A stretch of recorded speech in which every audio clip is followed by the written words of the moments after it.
سبيل الدموع سبيل مريح، تنهدى يا صاحي كي تستريح وبث الدعاء. بسم الله الرحمن الرحيم. السلام عليكم ورحمة الله وبركاته. الحمد لله رب العالمين، والصلاة والسلام على أشرف الأنبياء والمرسلين وعلى آله وأصحابه أجمعين. رضيت بالله ربا وبالإسلام دينا وبمحمد نبيا ورسولا. رب اشرح لي صدري ويسر لي أمري واحلل عقدة من لساني يفقه قولي. اللهم اجعل جمعنا هذا جمعا مرحوما وتفرقنا من بعده تفرقا معصوما. Kaum muslimin dan muslimat sidang jamaah subuh yang dirahmati Allah. Kita masih pada surah Al-Jin. Sudah memasuki ayat 17. Kita ulang kaji sedikit. Jadi banyaknya harta itu diberikan nikmat oleh Allah, itu bukan patokan kalau Allah Subhanahu wa taala mencintai seorang hamba. Jadi waktu kita lihat harta dia banyak sekali, jabatan dia banyak sekali, berarti Allah mencintai dia. Kita harus tahu kata kunci. Ini kata kunci ini dikemas oleh Allah dalam bentuk lam ta'lil. Jadi ayat sebelumnya linaftinahum. Jadi untuk diuji. Baikkah dia orang kafir maupun orang mukmin, dua-dua untuk diuji. Mana buktinya kalau kafir itu diberikan harta diuji? Ini ketika turun surah Yasin. Jadi sebelum turun surah Yasin itu, Abu Bakar As-Siddiq ketemu dengan Abu Jahal. Abu Jahal kayanya luar biasa, kaya Abu Jahal. Dia tidak salat. Salat tidak, patuh tidak kepada Allah, bahkan dia membenci Nabi Muhammad, tapi kaya dia. Maka ketika itu dia ketemu dengan Abu Bakar As-Siddiq, apa kata Abu Jahal? Anut'imu man law yasha'allahu at'amah in antum illa fi dhalalin mubin. Wahai Abu Bakar, untuk apa kasih makan orang-orang itu, anak fakir miskin, anak yatim? Apakah Tuhan kamu tidak sanggup kasih makan mereka? Ya, nampak. Mereka salat, mereka beribadah tapi miskin. Coba lihat saya, kata Abu Jahal. Saya salat tidak apa-apa, tidak patuh, tapi kaya saya. Lalu kaya. Untuk apa kalian beribadah kalau kalian miskin? Ya. Ketika itu dijawab oleh Abu Bakar As-Siddiq. Ini ada dalam tafsir Sawi. Apa kata Abu Bakar As-Siddiq? Kami itu sedang diuji oleh Allah. Apakah asabarna am jazina? Apakah kami bersabar atau kami itu gundah, goyang? Kamu juga diuji oleh Allah. Ya, ini kata Abu Bakar. Kamu diuji oleh Allah. Apakah kamu teringat kepada pemberi harta itu? Sudah diberikan harta kepadamu, diberikan sehat kepadamu, diberikan ketenangan jiwa kepadamu selama ini. Apakah kamu teringat kepada pemberi itu? Kamu juga diuji oleh Allah. Ya. Jadi ini kata kuncinya linaftinahum pada ayat sebelumnya. Makanya Imam Al-Baghawi, beliau berani menafsirkan ayat sebelumnya, kalau kita berbuat kebaikan dan istiqamah, maka akan diberikan nikmat oleh Allah. Satu, ini Imam Al-Baghawi. Tapi dalam tafsir lain itu jarang menafsirkan seperti ini. Kemudian yang kedua kata Imam Al-Baghawi, kalau kamu berbuat maksiat dan istiqamah dalam berbuat maksiat, kata Imam Al-Baghawi, Allah akan terus juga memberikan harta kepadamu. Tapi bedanya apa?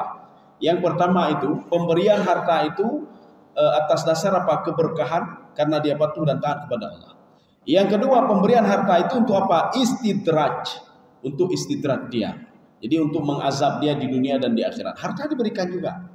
Jadi makanya pemberian harta itu jangan menjadi patokan kalau Allah sayang atau tidak sayang kepada seorang hamba. Ketika kita hari ini tidak ada rezeki, kita beberapa hari tidak ada rezeki, bukan berarti Allah benci kepada kita. Ketika ada orang lain diberikan rezeki yang banyak oleh Allah, bukan berarti Allah cinta kepada dia, tidak. Ya, baiklah, jangan salah. Dua-dua akan diuji oleh Allah. Inilah kata kuncinya, linaftinahum. Maka di dalam Al-Quran itu, walaupun ayatnya sedemikian rupa, ada kata kunci khusus. Ya, ada kata kunci khusus. Makanya seperti Nabi Muhammad SAW, ketika beliau susah sekali mendakwahi pamannya, susah sekali mendakwahi keluarganya. Akhirnya apa? Diberikan kata kunci oleh Allah. Kamu tidak usah susah, tidak usah gundah ya Muhammad. Kamu kan cuma dakwah saja. Kamu ajak saja. Kamu kan saya tidak memaksa kamu supaya sipulan masuk Islam, tidak. Kamu dakwahi saja, ajak saja. Kenapa ajak? Karena di dalam tubuh orang itu ada potensi untuk beriman. Dalam tubuh Abu Jahal ada potensi untuk beriman. Dalam tubuh Abu Lahab ada potensi untuk beriman. Di dalam tubuh Abu Sufyan ada potensi untuk beriman. Di dalam tubuh orang-orang kafir itu ada potensi dalam diri dia untuk beriman dan kufur kepadaku. Maka kamu sekarang apa? Mengajak mereka supaya potensi ini bangkit kembali. Makanya kalau mereka menolak, itu bukan urusan kamu, itu udah urusan saya, kata Allah Subhanahu wa taala. Kaum muslimin sedang jemaah yang dirahmati Allah. Sekarang kita lanjut. Jadi pembahasan yang lalu itu sebelum Idul Adha ada dua kelompok yang diberikan nikmat oleh Allah. Kelompok orang yang beribadah, orang yang taat diberikan rezeki oleh Allah. Kelompok orang-orang yang tidak taat, tidak patuh pada Allah, maka diberikan juga nikmat oleh Allah. Beda tapi nikmatnya. Yang pemberian pertama karena kepatuhan dia. Pemberian kedua karena apa? Karena dia itu syirik kepada Allah, dan dua-dua ini, kata kuncinya apa? Dua-dua diuji oleh Allah. Orang yang pertama diuji juga oleh Allah, yang kedua juga diuji oleh Allah Subhanahu wa taala. Karena ada orang ahli ibadah, ketika diberikan nikmat yang banyak oleh Allah, dia sudah lupa ibadah. Ya, diuji dengan harta, ketua goyang dia. Diuji dengan nikmat, dia sudah lupa kepada Allah. Bahkan orang kafir itu ketika diberikan harta yang banyak, makin kufur lagi kepada Allah. Tapi tidak bisa kita pungkiri, ada sebagian orang yang kufur kepada Allah ketika diberikan nikmat, dia menggunakan otaknya, dan kemudian dia itu masuk Islam dan teringat kepada Allah Subhanahu wa taala. Dua-dua diuji oleh Allah. Sekarang kita lanjut ayat ke-19. Ayat 17. A'udzu billahi minasyaitonir rajim. Bismillahirrahmanirrahim. Wa may yu'rid an dzikri rabbih. Ini namanya jumlah syartiyah.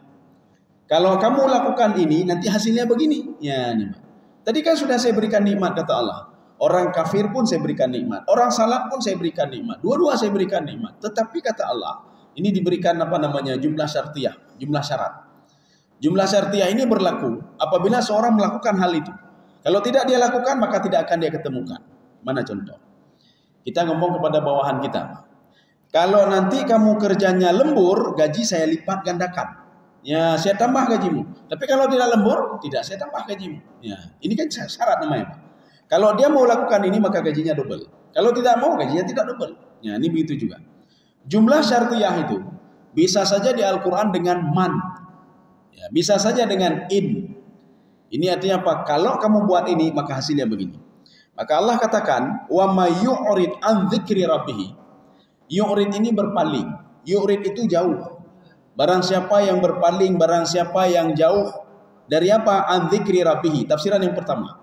Dzikri rabbih itu artinya Quran.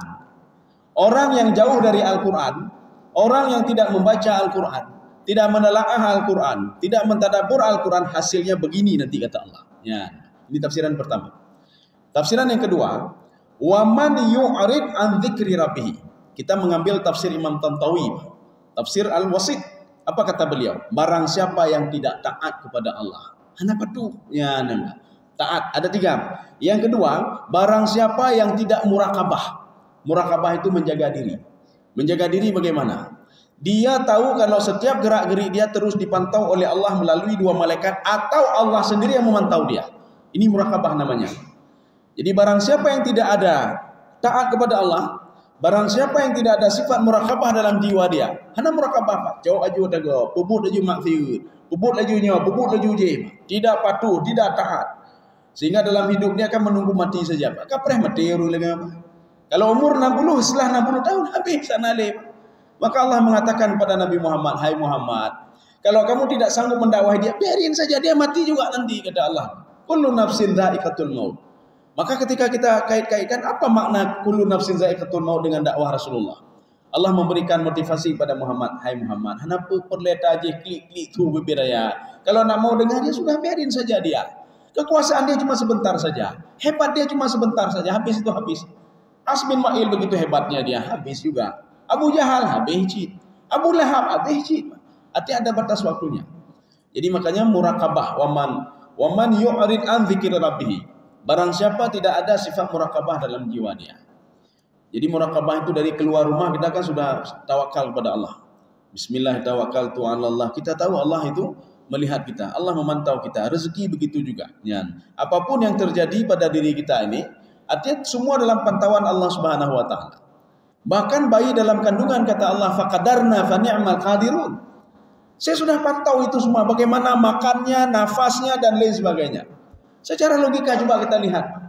Bayi yang hidup dalam ketuban, bagaimana dia bernafas? Bagaimana dia makan? Bagaimana dia berinteraksi? Sehingga di dalam tafsir Jalalain, tafsir Sawi, Nabi Isa alaihissalam beliau mengatakan begini, ibunya ya Maryam. Ketika saya menyendiri, saya berdialog dengan Nabi Isa alaihissalam. Takallamtu ma'ahu. Saya ngomong sama dia. Logika pakai abang bayi. Bagaimana caranya? Kemudian falamma, ketika saya itu ijtama'tu ma'an nas, saya berkumpul dengan manusia, janin saya seperti bertasbih kepada Allah Subhanahu wa taala. Nabi Isa bertasbih. Bagaimana dia menjalankan itu? Maka Allah mengatakan faqadarna fa ni'mal qadirun. Saya jaga dia, saya pantau dia.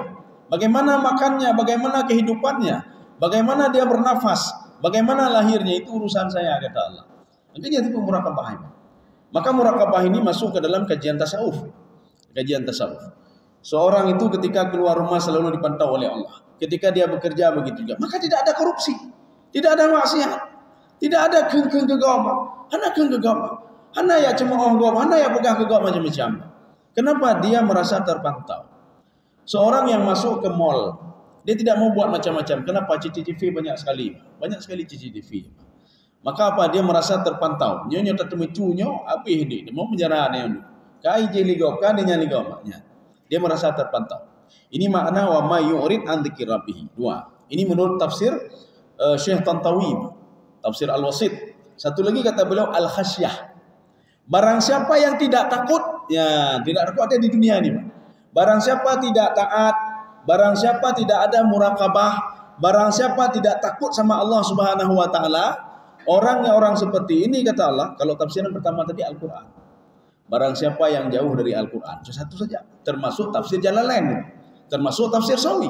Beliau menafsirkan an dzikri rabbih itu Al-Qur'an. Sehingga nama lain Al-Qur'an adalah Az-Zikr, ya. Jadi makanya orang yang dua-dua ini, yang jauh dari Al-Qur'an, atau orang yang tidak taat kepada Allah, atau orang yang tidak ada murakabah, tidak merasa dipantau oleh Allah, atau yang ketiga tidak takut kepada Allah. Kalau sudah ada orang-orang seperti ini, Allah katakan, yaslukhu azaban sa'ada. Ada bacaan naslukhu. Jadi ada yang baca yaslukhu, ada yang membaca naslukhu. Yaslukhu artinya apa? Merasal dari kalimat salaka yaslukhu. Ma salakakum fi sakar. Ya, salaka artinya apa? Apa yang menyebabkan kamu masuk ke neraka? Naslukuhu atau yaslukuhu maknanya apa? Adkhala yudkhilu. Saya masukkan dia ke dalam neraka. Orang yang jauh dari Al-Quran, orang yang tidak taat kepadaku, orang yang tidak ada murakabah dalam diri dia, orang yang tidak takut lagi khasyah kepadaku, akan aku masukkan ke dalam neraka, kata Allah. Sekarang perhatikan kalimat ini baik-baik. Naslukuhu azaban sa'ada. Apa makna sa'ada? Ya. Jadi sa'ada itu seperti orang naik tangga. Makanya naik tangga, naik itu bahasa Arabnya apa? Sa'ada yas'udu. As'ada yus'idu. Ya, namanya. Jadi naik namanya. Kalau turun nazala yanzilu. Maksudnya apa? Ketika Allah mengazab seseorang di dunia maupun di akhirat, azabnya terus bertambah. Ini namanya azaban sa'ada. Orang yang benci kepada Al-Quran, dia terazab batin di dunia ini, azabnya bertambah seperti orang naik tangga. Ya, namanya. Lagi urung kayak gunung. Makin tinggi makin susah deh Pak. Makin nggak bisa bernapas kalau naik gunung.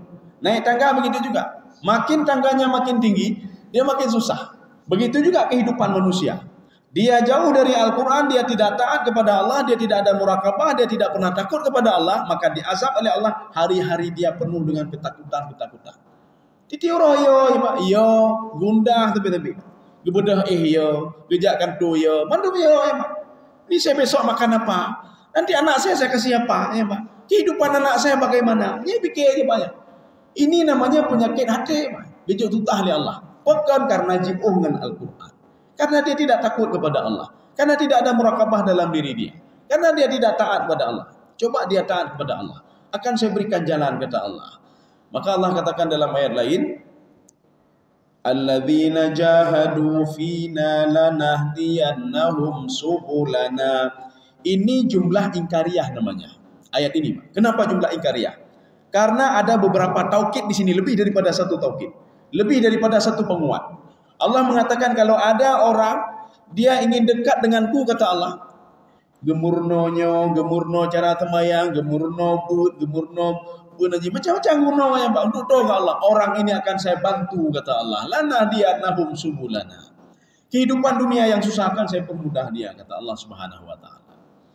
Kaum muslimin, inti mudah itu di mana? Ya, Pak. Inti mudah di mana? Ketika hati dikasih lapang oleh Allah, yang mudah ya, Pak.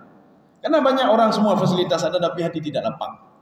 Maka Allah katakan kepada Nabi Muhammad, alam nasrah laka sadrak. Kenikmatan yang paling tinggi itu ketenangan jiwa ya Muhammad, tenang jiwa. Seorang dalam liburan ini untuk apa dia pergi ke sana, pergi liburan untuk kasih tenang jiwa ya Pak. Tapi anak tenang jiwa. Bahkan siat tenang jiwa. Gejak keno, gejak gede untuk bertenang jiwa manga ke dia. Biarkah anak tenang le. Tapi kalau dekat dengan Allah selalu tenang jiwa, selalu tenang jiwanya. Kaum muslimin sedang jemaah yang dirahmati Allah. Sudah. Ini ayat ini untuk menyikapi orang yang tadi dua kelompok tadi. Ya, dua kelompok tadi. Kelompok yang beriman tadi, dia akan diberikan nikmat. Kelompok yang kafir diberikan nikmat juga, ditambah nikmat. Tapi dua-dua diuji oleh Allah dan diperkuat oleh Allah. Dari dua kelompok tadi, kalau dia tidak taat kepadaku, kalau dia jauh dariku, kalau dia tidak takut kepadaku, kata Allah, kalau dia jauh dari Al-Quran, maka saya berikan azab mereka itu, kata Allah Subhanahu wa taala.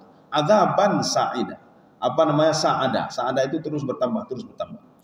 Kalau di dunia seperti itu, di akhirat juga lebih daripada itu.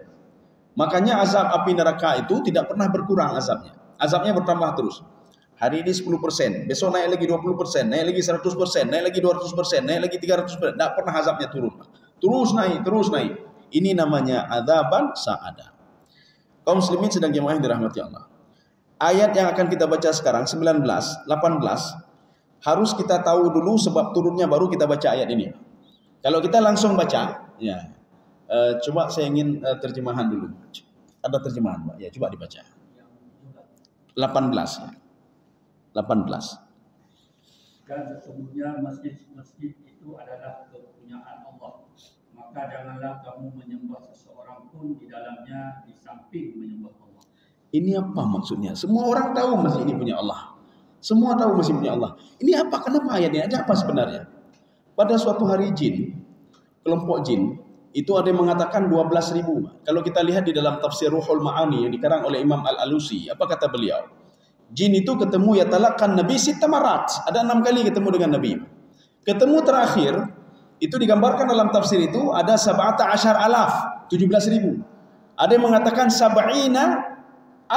Kata Ibnu Abbas 70.000, 70.000 jin. Mereka 70.000 ini Nabi Muhammad ini apa namanya kita harus tahu. Nabi Muhammad tidak melihat langsung jin. Maka diberitahukan oleh Jibril. Ya Jibril, ya Muhammad, ada kelompok jin ingin mendengar bacaanmu. Coba baca Al-Quran. Makanya mereka setiap ada ini mereka ketemu dengan Jibril. Jin itu ketemu dengan Jibril. Karena sama-sama makhluk gaib. Kami ingin mendengar Muhammad baca Al-Quran. Maka semua disampaikan kepada Jibril. Waktu itu ketika Nabi sedang beribadah di masjid, itu di mana itunya? Di Nakhlah, lembah Nakhlah. Lembah Nakhlah adalah sebuah tempat di antara Mekah dan Taif. Jadi Mekah dan Taif ada sebuah lembah namanya lembah Nakhlah. Di lembah ini pernah pada masa jahiliyah dibuat sebuah patung yang disembah oleh orang-orang jahiliyah. Lata Uzza Manat ya, salah satu patung itu dalam bentuk manusia yang disembah. Sehingga patung itu dihancurkan. Setelah patung dihancurkan kan tak ada lagi, maka ada masjid tempat ibadah itu. Nabi Muhammad beribadah di Nakhlah, lembah Nakhlah. Jadi rupanya datang 70.000 jin. Dalam satu riwayat 17.000 jin. Mereka ngomong dengan Jibril. Ya, apa kata jin kepada Jibril? Wahai Jibril, kami ini ingin buat seperti Muhammad, tapi bagaimana? Mereka tak bisa lihat kami. Ya, Pak. Saya ingin beribadah seperti Muhammad, tapi tak bisa, dia tak bisa lihat kami. Gimana caranya? Boleh enggak kami beribadah di masjid ini? Boleh enggak? Ya. Ketika itu jin hanya berdoa aja. Oh, gimana caranya ini? Apa namanya malaikat Jibril? Jibril menyampaikan kepada Muhammad, ya Muhammad, kelompok jin ingin beribadah juga. Boleh enggak? Nabi Muhammad ingin mendengar. Maka turunlah ayat wa annal masajida lillah. Masjid itu punya Allah. Di mana saja masjidnya semua punya Allah. Bebas semuanya bisa beribadah. Ketika itu jin setelah diberikan kesempatan oleh Allah, maka waktu itu jin sudah mulai beribadah. Maka ibadah jin pertama itu di masjid adalah di lembah Nakhlah. Mereka salat. Ketika Nabi salat, mereka juga salat. Ketika Nabi berzikir, mereka juga berzikir. Duduk Pak, itu berzikir. Nabi baca Quran, mereka juga baca Al-Quran di dalam masjid itu. Maka kalau kita salat nanti di masjid jemaah cuma tidur dua hana pernah je, mungkin ikut jin. Ada kelompok jin. Kelompok jin yang juga kumpul juga melakukan ibadah salat yang ikut jamaah kita. Ya, kalau ikut rumah anak kelompok jin. Kenapa? Karena sudah diizinkan oleh Allah Subhanahu wa taala. Ini tafsiran yang pertama. Tafsiran yang pertama sesuai dengan asbabun nuzulnya. Ketika kelompok jin bertanya kepada Jibril, bagaimana kami ini bisa bergabung dengan Muhammad sedangkan Muhammad tidak bisa melihat kami? Maka Allah katakan, masuk saja ke masjid itu, masjid manapun juga, itu punya Allah untuk menyembah Allah Subhanahu wa taala. Makanya tapi dengan syarat kata Allah, fala tad'u ma'allah. Kamu di dalam masjid jangan berbuat yang lain kecuali ibadah kepada Allah. Baik dalam masjid kau, baik dalam masjid upat kau, baik dalam masjid pegang masjid, baik pegangnya dalam masjid. Buat sesuatu hal yang membuat kamu itu dekat denganku, kata Allah. Ini tafsiran yang pertama. Tafsiran yang kedua, termasuk ditafsirkan oleh Imam Sawi. Apa kata beliau? Wa annal masajida lillahi. Perhatikan baik-baik kalimat masajid. Berasal dari kalimat masjid. Itu sajadah. Kalimat aslinya sajadah. Keunikan bahasa Arab tidak dimiliki oleh bahasa Inggris dan bahasa-bahasa lainnya. Sajadah adalah sujud. Anggota sujud mana? Tangan. Mana anggota sujud? Ini. Mana anggota sujud? Ini lagi. Mana anggota sujud? Dua lutut. Mana anggota sujud? Kaki. Dua-dua ini. Anggota 7 ini kata Allah, semua anggota 7 ini wa annal masajida lillah, itu punyaku kata Allah. Nyata dunia. Nyan lun ciptakan dunia. Maka hakku supaya kalian menyembahku kata Allah. Hakku kalian menyembahku dan kewajiban kalian untuk menyembah saya. Itu contoh yang paling simpel ya. Anak katanya nyan dah pelihara dari kandungan dah pelihara ya. Ketika dia lahir dijaga tak jaga, menyoluka kaki tak pubat. Nyan hak orang cik anak ini supaya dia berbakti kepada orang tuanya. Kenapa hak orang tua? Karena dia membesarkan ini. Maka Allah mengatakan dalam Al-Quran, Aniskurli wali walidayka ilayyal masir. Berterima kasihlah kamu kepadaku dan kepada kedua orang tuamu yang menjaga. Maka hak orang tua, setiap anggota tubuh kita ini adalah hak orang tua kita supaya kita bisa berbakti pada orang tua. Tangan ini hak orang tua supaya kita menjaga orang tua. Tak puji orang urunci, tak pemano, tak buka pampers dan lain sebagainya. Jaraunya apa? Bukan karena waktu ubud, nyo jarau ke jaga ahli urunci. Gaki ke jaga ahli urunci. Anggota tubuh ke jaga ahli urunci. Ya, demikian pula Allah Subhanahu wa taala.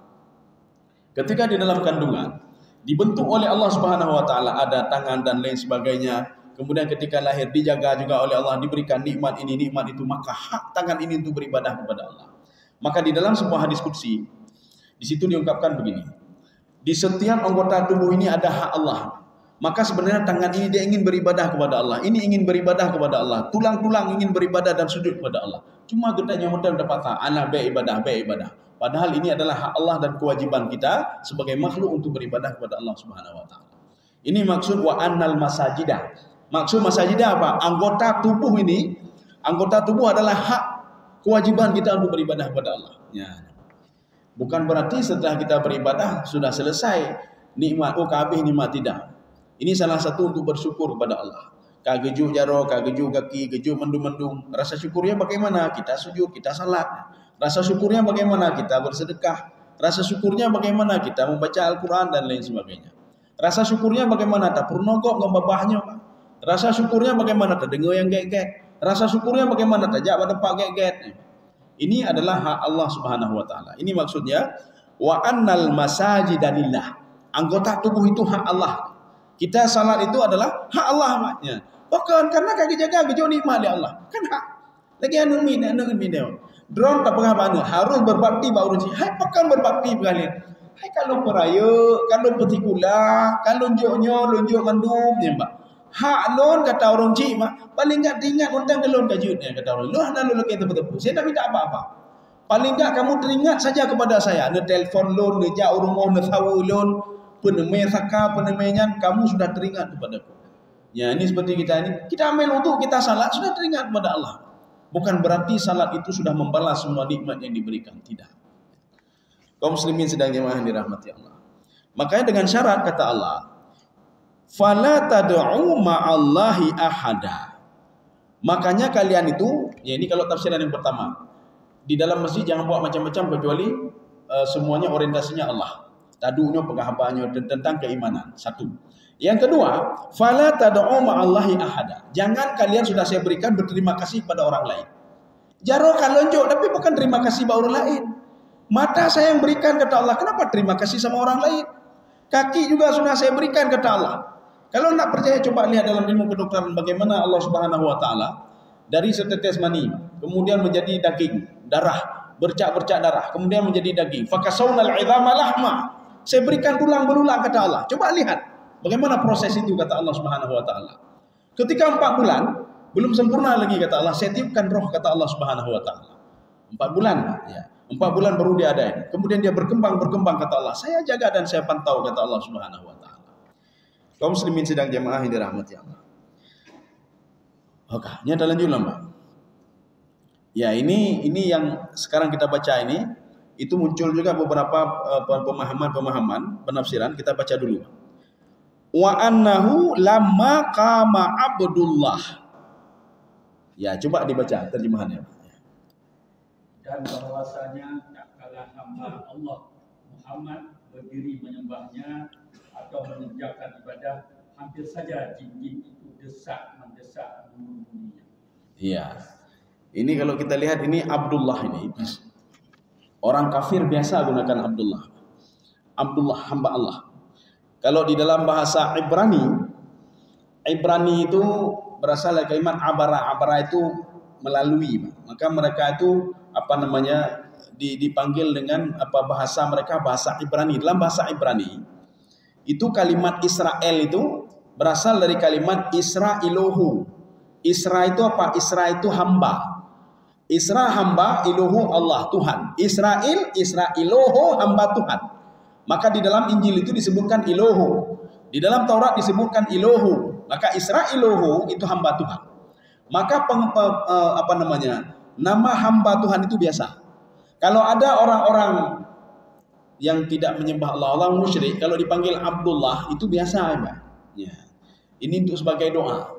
Maka untuk ada kalian, so nanti bulan Abdullah, orang Muslim, ya, Pak. Padahal orang kafir, Pak. Dipanggil Abdullah. Jadi kami itu yang menjaga rumah kamu, ya orang kafir, Pak. Itu mayangdan, Pak. Ateis ya. Tapi kami panggil Abdullah bahkan untuk mendoakan dia supaya memang dia kan hamba Allah, hamba Allah ciptakan dia sebagai hamba Allah. Maka sebagai doa paling enggak dia itu beriman kepada Allah Subhanahu wa taala. Ini Abdullah ini siapa sebenarnya ini? So Abdullah ini ada 2 tafsiran. Tafsiran yang pertama itu adalah Nabi Muhammad sallallahu alaihi wasallam. Maka Nabi Muhammad sallallahu alaihi wasallam dalam Al-Qur'an itu ada panggilan-panggilan khusus Allah, terutama Abdullah. Asra bi abdihi. Bi'abdihi itu juga Nabi Muhammad sallallahu alaihi wasallam. 2. Yang ketiga, ketika Allah memanggil ya ayuhan nabi, itu untuk Nabi Muhammad sallallahu alaihi wasallam. Ya ayuhan rasul untuk Nabi Muhammad, bukan rasul tidak. Dia pikir ya ayuhan nabi, wahai para nabi, bukan para nabi. Ya ayuhan nabi, wahai Muhammad. Ya ayuhan rasul, ya Muhammad. Untuk Muhammad, panggilan khusus Nabi Muhammad sallallahu alaihi wasallam. Kecuali nanti dijamakkan. Tilkar rusulu faddalna ba'dahum ala ba'd. Itu untuk semua rasul. Itu rasul, tetapi rasul khusus untuk Nabi Muhammad sallallahu alaihi wasallam. Maka Allah tidak memanggil Nabi Muhammad. Coba lihat di Al-Qur'an. Ada enggak Allah panggil langsung Nabi Muhammad dengan namanya Muhammad? Tidak. Nah, ada di Al-Qur'an ya Muhammad, tidak ada. Yang ada apa? Jumlah khabariyah. Muhammadur Rasulullah walladzina ma'ahu asyidda'u 'alal kuffar. Itu jumlah khabariyah, bukan jumlah panggilan, tidak. Ya. Ini tafsiran yang pertama. Maka ada yang menafsirkan yang pertama, lamma qama Abdullah. Ketika Nabi Muhammad sedang beribadah kepada Allah. Beribadah di sini apa? Membaca Al-Qur'an itu ibadah. Berzikir juga ibadah. Salat juga ibadah. Jadi artinya apa? Ini masih umum. Tetapi sebagian penafsir mengatakan ketika Nabi Muhammad membaca Al-Quran. Ibadah Nabi Muhammad ketika membaca Al-Quran. 1.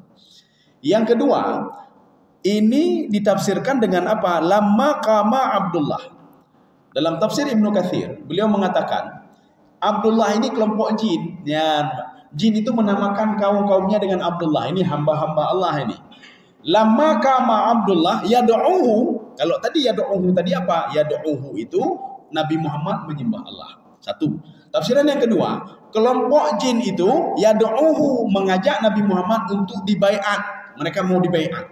Maksudnya apa? Mereka mau tetap beragama seperti agamanya Muhammad, yakin kepada Al-Quran dan yakin kepada Allah Subhanahu Wa Taala. Ini dua tafsiran yang berbeda. Ya. Tapi dua-dua mereka punya dalil. Ibnu Katsir juga punya dalil. Artinya Imam Ibnu Katsir, beliau mengatakan sesuai dengan tafsir Ruhul Ma'ani yang dikarang oleh Imam Al-Alusi. Mereka ketika datang 70.000 orang, dalam satu ini 70.000, satu lagi 17.000. Waktu itu apa? Tidak semuanya beriman, tidak. Tidak semuanya dibaiat, tidak. Sebagian mengatakan kelompok jin, ada yang mengatakan, ya Muhammad, katanya, Pak. Gara-gara kamu, kelompokku sudah banyak datang kemari mendengar kamu baca Al-Quran. Sekarang begini saja, kamu jangan lagi berdakwah. Ini melalui Jibril.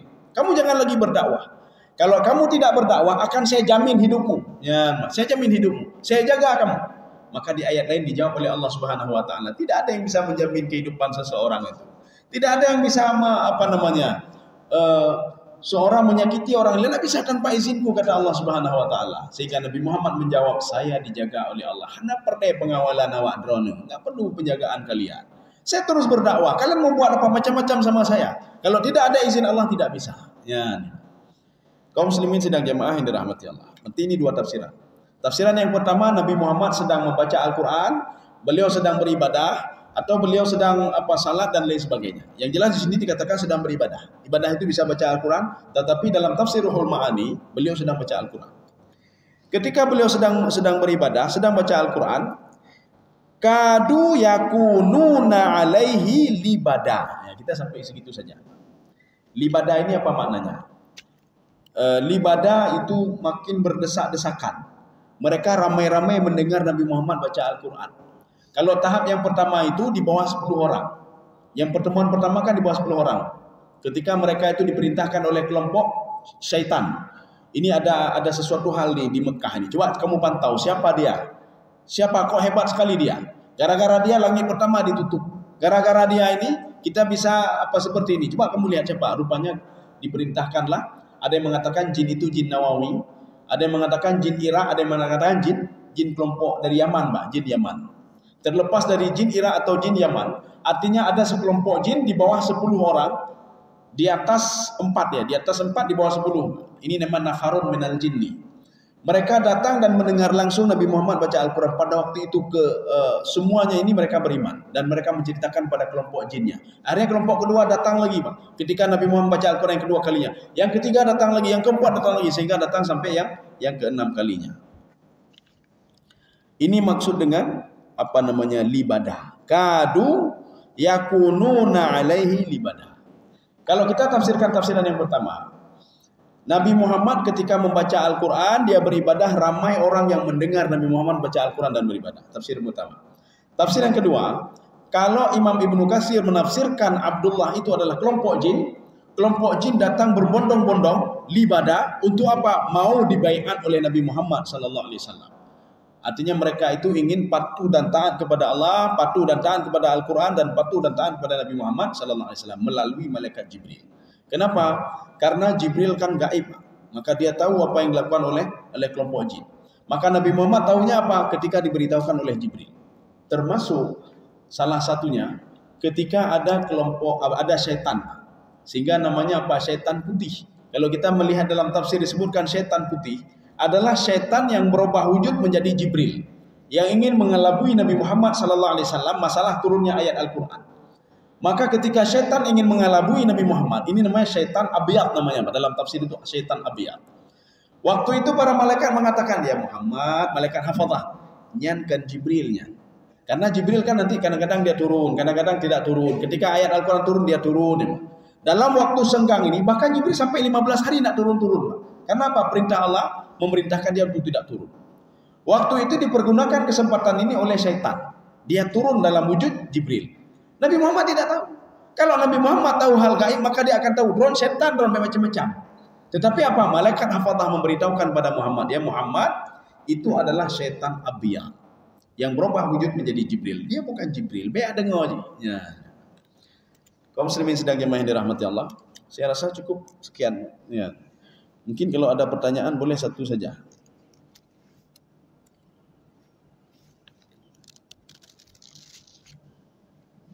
Kalau tidak ada kita tutup. Nah. Sudah. Jadi demikian saja. Mudah-mudahan ada manfaatnya bagi saya sendiri yang mohon sekalian. Subhanakallah bihamdika, asyhadu an la ilaha illa anta, astaghfiruka wa atubu ilaik. Assalamualaikum warahmatullahi wabarakatuh.